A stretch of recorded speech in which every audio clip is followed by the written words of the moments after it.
والصلاة والسلام على رسول الله وعلى آله وصحبه ومن والاه أما بعد.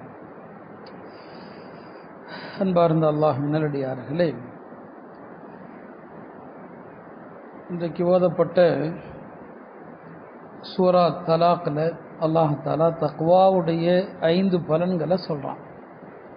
ومن يتق الله يجعل له مخرجا. யார் அல்லாஹ்வை அஞ்சுகிறாரோ அவருக்கு அல்லாஹ் எல்லா பிரச்சனைகளிலிருந்தும் அல்லாஹ் தீர்வை தருகிறான். இது தக்வாவுடைய முதல் பலன். கவனம் செலுத்துங்க, இங்கே எங்கேயும் பார்க்காதீங்க. தக்வாவினால முதல் பலன் என்னங்க? யஜஅல் லஹு மஹ்ரஜா. எல்லா பிரச்சனைகள்லையும் தீர்வு அல்லாஹ் தர்றான். இந்த தக்வா இருந்துச்சுன்னா எந்த பிரச்சனை வந்தாலும் அல்லாஹ் வழிகாட்டுவான். அந்த பிரச்சனையிலிருந்து நீங்கள் எப்படி வெளியேறுவது அல்லாஹ் வழிகாட்டுவான். முதல் விஷயம். ரெண்டாவது விஷயம் என்ன? வயர்ஸுகுஹு மின் ஹைஸு லா யஹ்தஸிப்.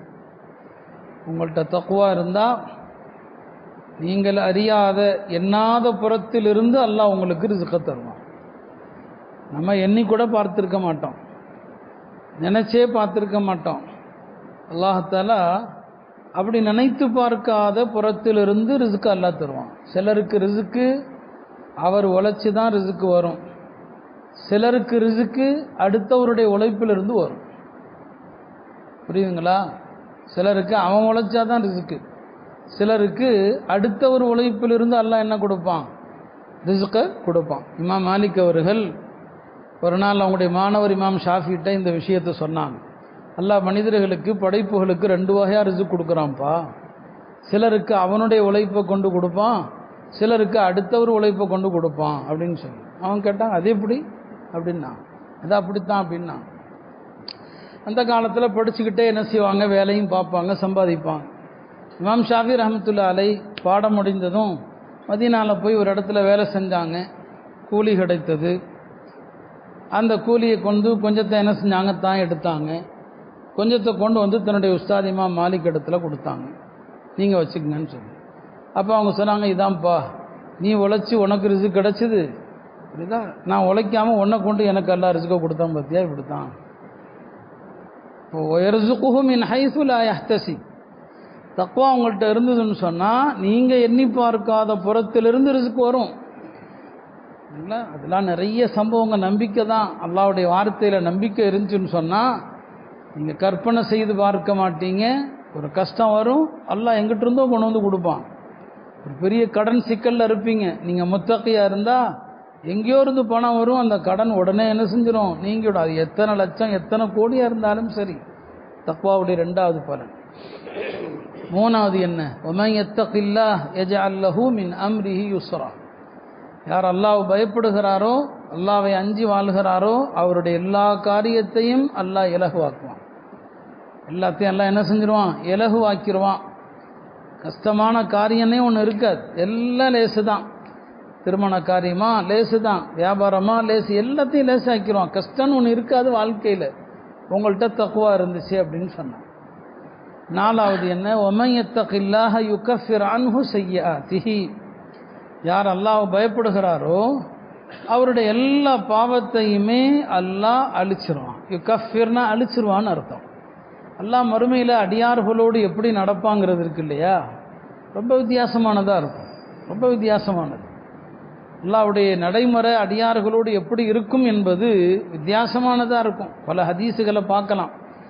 நீங்களா சில நேரங்களில் கடுமையும் இருக்கும். சில பேர் விஷயத்தில், சில பேர் திஹாமா மலை அளவுக்கு நன்மையோடு வந்திருப்பார்.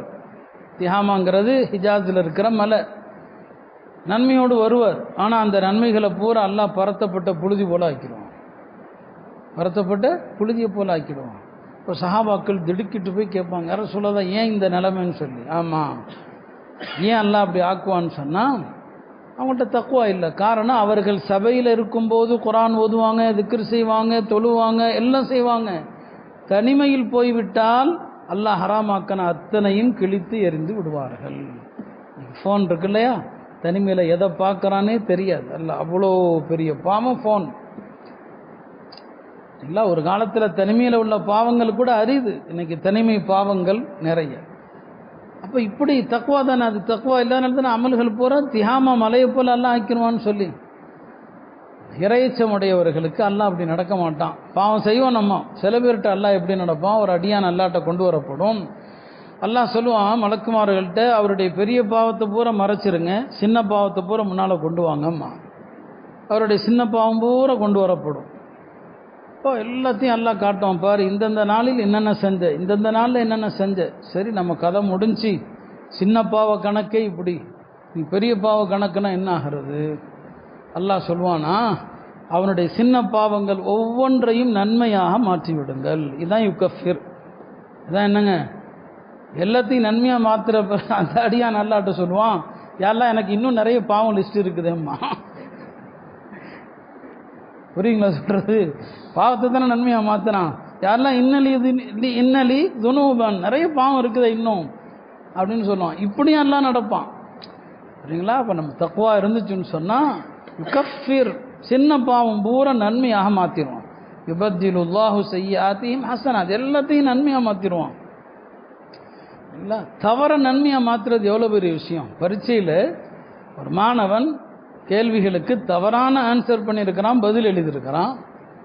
தவறான பதிலை சரியான பதிலாக ஆசிரியரை மாற்றிடுறது. அல்லாஹ் அப்படி தான் மாற்றுவான் தக்வா இருந்துச்சுன்னா. யுகஃபிர் அன்ஹு செய்யாத்தி. நாலாச்சு, ஞாபகம் வச்சுக்கணும்.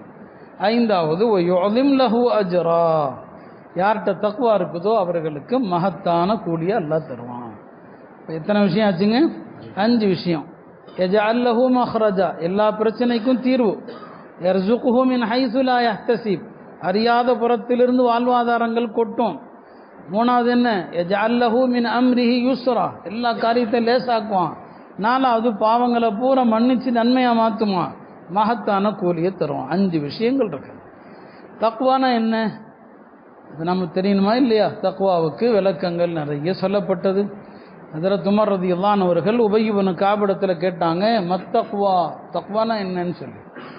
உபய் இப்னு கஅப் சொன்னாங்க, உமர் அவர்களே, நீங்கள் முற்கள் நிறைந்த பாதையிலே போனதுண்டான்னு கேட்டாங்க. ஆமாம், போயிருக்கிறேன். அப்படி முற்கள் நிறைந்த பாதையில் போனால் என்ன செய்வீங்க? எந்த முள்ளும் என்னுடைய உடம்பிலோ உடையிலோ குத்தி விடாமல் கவனமாக நடப்பேன்னு சொன்னாங்க. அதுதான் தக்வான்னு சொன்னாங்க. உலகம் பாவங்கிற முட்கள் நிறைந்த பகுதி. இந்த பாவம் நம்மளை எந்த வகையிலும் தீண்டி விடாமல் கவனமாக நடக்கிறதுக்கு பேர் தானேங்க தக்வா. இதை விட அழகாக சொல்ல முடியுமா என்ன? அப்போ முள்ளும் கல்லுமா கிடக்குது, அதில் போகிறவன் கவனமாக எட்டுக்கள் எடுத்து வச்சு போகிறான் இல்லையா? இதுதான் தக்வான்னு சொன்னாங்க. தக்வானா திரைன்னு அர்த்தம். அடியான் தனக்கும் ரப்புக்கும் இடையில பாவங்களை விட்டு திரையை ஏற்படுத்தி கொள்வது தான் தக்வாங்கிறது. ஹஜ்ரத் அலி ரலியல்லாஹு அன்ஹு அவர்கள்ட்ட கேட்கப்பட்டது, தக்வானா என்ன அப்படின்னு சொல்லி கேட்கப்பட்டது. இப்போ அவங்க சொன்னாங்க, அல் ஹவுஃபு மினல் ஜலீல், கண்ணியமான அல்லாஹ்வை பயப்படுறது. வல் அமலு பித் தன்சீல், அல்லாஹ்வால் இறக்கி அருளப்பட்ட குர்ஆனை கொண்டு அமல் செய்கிறது. ஒரு ரிதா பில் கலீல், அல்லாஹ் என்ன கொடுத்துருக்கிறானோ கொஞ்சமோ அதிகமோ அதை பொருந்தி கொள்வது. ஒல் இஸ்திஅதாது லியௌமிர் ரஹீல், மறுமை நாளுக்கு தயாராகிறது. இதுதான் தக்வா. சரிங்களா? தக்வானா என்ன சொன்னாங்க? அல் ஹவுஃபு மினல் ஜலீல், யாரை பயப்படணும்? அல்லாஹ் பயப்படணும். வல் அமலு பித் தன்சீல், அல்லாஹ் இறக்கி வைத்த குர்ஆனை கொண்டு அமல் செய்யணும். ஒரு ரிதா பில் கலீல், என்ன இருக்குது போதும், இதை பொருந்தி கொள்ளுங்க. ஒல் இஸ்திஅதாது லியௌமிர் ரஹீல், மறுமைக்கு தயாராகிறது. இதுதான் தக்வா. இப்னு மஸ்ஊத் ரலியல்லாஹு அன்ஹு அவங்கள்ட்ட கேட்டாங்க, தக்வானா என்னன்னு சொல்லி. ரொம்ப அழகா விளக்கம் சொன்னாங்க. தக்வா அன் யுதாஅ ஃபலா யுஸா வ அன் யுஷ்கர ஃபலா யுக்ஃபர் வ அன் யுذ்கர ஃபலா யுன்ஸா. தக்வான்னு சொன்னா அன் யுதா, அல்லாஹ்வுக்கு கீழ்ப்படிதல் மட்டும்தான் இருக்கணும். ஃபலா யுஸா, அல்லாஹ்வுக்கு மாறு செய்தல் இருக்கக்கூடாது. கீழ்ப்படியணும். அல்லாஹ் சொல்லிட்டானா, அறிவு சிந்தனை எதையும் பேசக்கூடாது. அல்லாஹ் ரப்பு சொல்லிட்டான், அவ்வளோதான். யுதா, அதுக்கு கீழ்ப்படிதல் என்ற பேச்சை தவிர மாறு செய்தல் என்ற பேச்சே இடமில்லை. ரெண்டாவது சொன்னாங்க, வை யுஷ்கர் ஃபலா யுக்ஃபர், அல்லாஹ்வுடைய நியாமத்துகளுக்கு நன்றி செலுத்தணும், நன்றி கொள்வது கூடாது. எவ்வளவு நியாமத்துகள் கொஞ்சமாக நம்ம அனுபவித்து கொண்டிருக்கிறோம். ஆனால் அந்த நியாமத்துகளுக்கு நன்றி செலுத்தக்கூடிய அடியார்கள் கம்மிங்கிறான் அல்லாஹ். கலீலும் மின் இபாதியஷ் ஷகூர், எனக்கு நன்றி செலுத்துகிறவன் ரொம்ப கம்மின்னு சொல்லி. ஹஜ்ரத் உமருடைய காலத்தில் ஒரு ஆள் துவா செஞ்சார், அல்லாஹும்ம ஜஅல்னி மினல் கலீல், யா அல்லாஹ் குறைவான கூட்டத்திலே என்னை சேர்த்தருள். குறைவான கூட்டத்தில் சேர்த்துருங்க. உமர்தான கூட்டி கேட்டாங்க, இது என்னப்பா துவா வித்தியாசமாக இருக்குது, குறைவான கூட்டத்தில் சேர்த்தருள்வதா என்ன? அவர் சொன்னார், அல்லாஹ் குர்ஆனில் சொல்கிறான், கலீலும் மின் இபாதிய ஷக்கூர், என்னுடைய அடியார்கள், நன்றி செலுத்தக்கூடிய அடியார்கள் உலகத்தில் என்னதான் கம்மி தான். ஒரு ஆயத்தில் அல்லாஹ் சொல்லுவான், கூட்டாளிகளாக இருக்கிற பங்காளிகளாக வியாபாரத்தில் சொத்தில் பங்காளிகளாக இருக்கக்கூடியவர்கள் பெரும்பாலும் ஒருவர் மற்றவருக்கு அநீதி தான் இழைக்கிறாங்க. பெரும்பாலும் ஒருத்தர் மற்றவங்களுக்கு அநீதி தான் இழைக்கிறாங்க, ஈமான் கொண்டு அமல் செய்பவர்களை தவிர. கலீலும் ஆகும், ஆனால் அவங்க கம்மி தான். அவங்க என்னதான் கம்மி தான். இப்படி எல்லாம் கம்மின்னு எங்கெல்லாம் சொல்கிறானோ அதெல்லாம் சொன்னார். அப்போ நல்லவங்க உலகத்தில் கம்மி, அந்த கம்மியில் என்னையும் சேர்த்துரு. உமர் சொன்னாங்க, என்னை விட எல்லாருமே புத்திசாலியாக தான் இருக்கிறாங்க, என்னை விட குர்ஆனில் எவ்வளோ விளக்க முடியவர்களாக இருக்கிறாங்க பாருங்கள். எப்படி அவர் குர்ஆனை விளங்கியிருக்கிறார் பாருங்கள். குர்ஆனை உள்வாங்கிறவன் தான் அப்படி துவா கேட்க முடியும், எல்லாரும் அப்படி கேட்க முடியாது. அப்போ அல்லாஹ்வுக்கு நன்றி செலுத்துறது என்ன சும்மா வாங்க, நமக்கு நாம் அனுபவிக்கிற அத்தனை தண்டனைகளும் அல்லாஹ்வுடைய உபகாரத்துக்கு நன்றி செலுத்தாததன் விளைவு தான். அதனால் அல்ஹம்துலில்லாஹ் தான் அல்லாஹ்வுக்கு நன்றி செலுத்துவதின் உச்சக்கட்டமான புகழ் என்னதான், அல்ஹம்துலில்லாஹ் தான். எல்லா நிலையும் அதனால தான் சொர்க்கத்தில் உள்ளே போனதும் சொல்வதும் அல்ஹம்துலில்லாஹி ரப்பில் ஆலமீன் தான். சொர்க்கத்தில் உள்ளே போனதுமே, சொர்க்கத்தில் ஒரு மஜ்லிஸ் முடிஞ்சாலும் வாஹிரு தஅவாஹும் அனில் ஹம்துலில்லாஹி ரப்பில் ஆலமீன், அதான் ஹம்து தான். அதனால் எப்போதும் ஹம்து ஹம்து அல்ஹம்துலில்லாஹ், நின்னா நடந்தா உட்கார்ந்தா போனா பேசினா எல்லாம் அல்ஹம்துலில்லாஹ், அல்லாஹ்வுக்கு நன்றி செலுத்துங்க, மறந்துடாதீங்க. இதுதான் தக்வானா. மூணாவது என்ன, வஅயுத்கர ஃபலா யுன்ஸா, அல்லாஹ்வை நினச்சிக்கிட்டே இருக்கணும், மறக்கவே கூடாது. ஒரு சஹாபி கேட்டாங்க, சுருக்கமான உபதேசம் எனக்கு செய்யுங்கன்னு கேட்டப்போ என்ன சொன்னாங்க, லா யஸாலு லிசானுக ரத்திபம் பிதிக்ரில்லாஹ், உன்னுடைய நாவு அல்லாஹ்வுடைய திக்ரில் எப்போதும் பசுமையாக திளைத்திருக்கட்டும். நாங்கள் திக்ருடைய மஜ்லிஸ்களுடைய வரிசை என்னன்னு சஹாபாக்கள் கேட்டாங்க.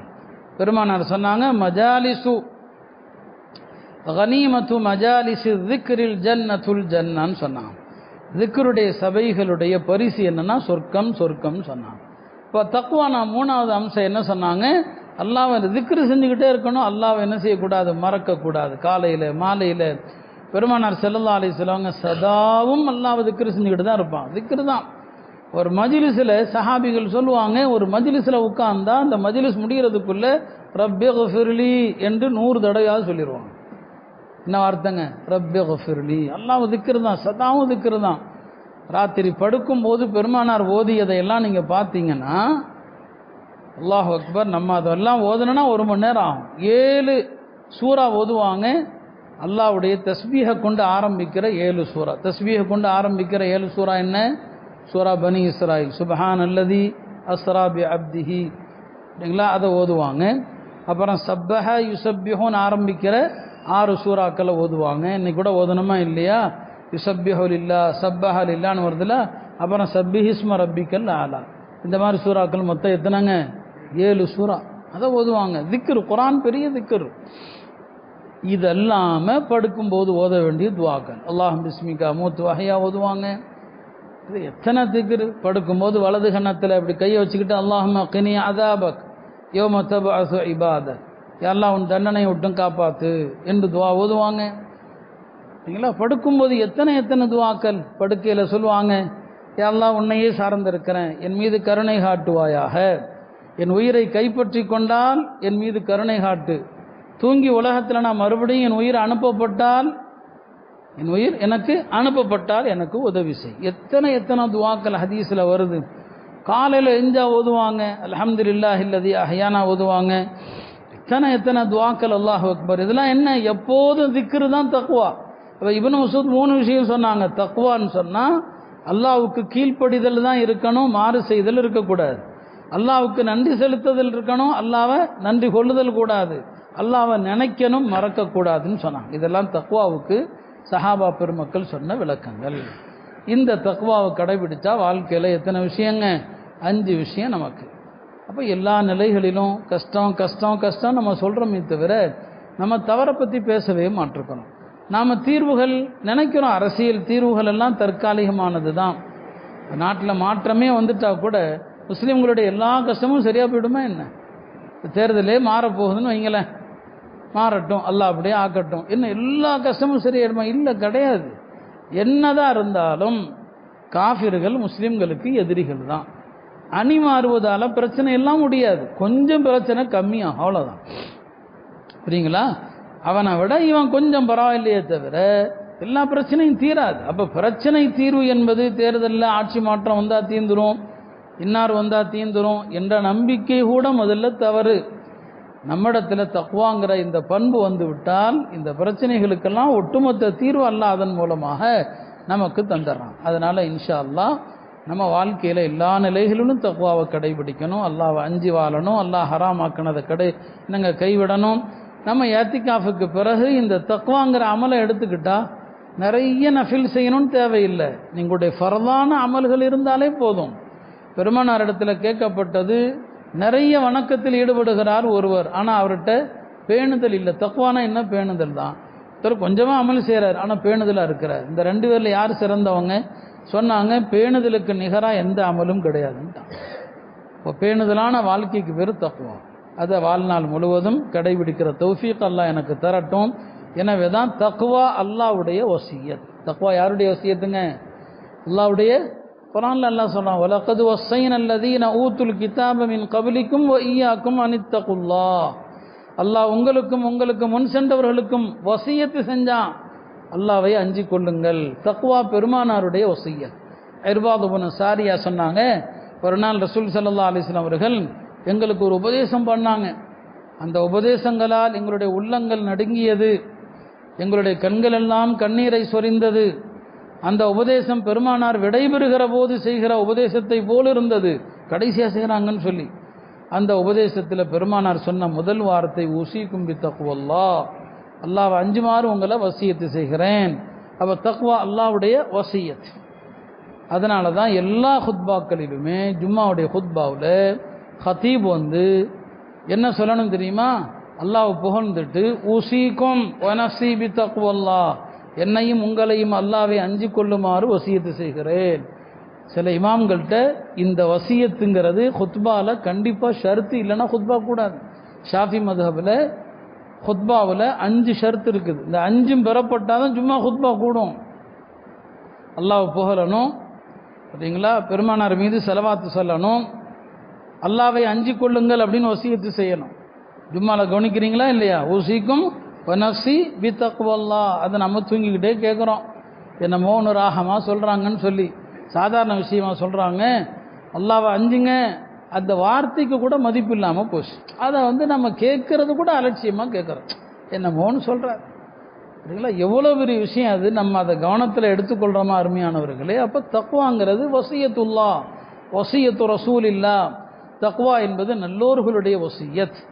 நல்லோர்கள் எல்லாம் இறக்கும் நேரத்தில் தன் குடும்பத்தாரை அழைத்து சொத்து பத்துகள் விஷயத்தில் வசியத்து செய்ய மாட்டாங்க, அல்லாஹ்வை பயந்துக்குங்க. உமர் ரலியல்லாஹு அன்ஹு அவர்கள் இறக்கும்போது மகன் இப்னு உமரை கூப்பிட்டு சொன்னாங்க, மகனே யா புனை அனித்தகில்லா, அல்லாஹ்வை பயந்துக்க. இது நல்லோர்களுடைய வசியத். எனவே இந்த விஷயத்தில் நாம் கவனம் செலுத்தினா நம்முடைய அனைத்து காரியங்களையும் அல்லாஹ் சீராக்கிறான். வாழ்நாள் முழுவதும் அல்லாஹ்வை அஞ்சி நடக்கிற மக்களாக அல்லாஹ் என்னையும் உங்களையும் ஆக்கியருள்வானாக. வ ஆகிரு தஅவானா அனில் ஹம்துலில்லாஹி ரப்பில் ஆலமீன்.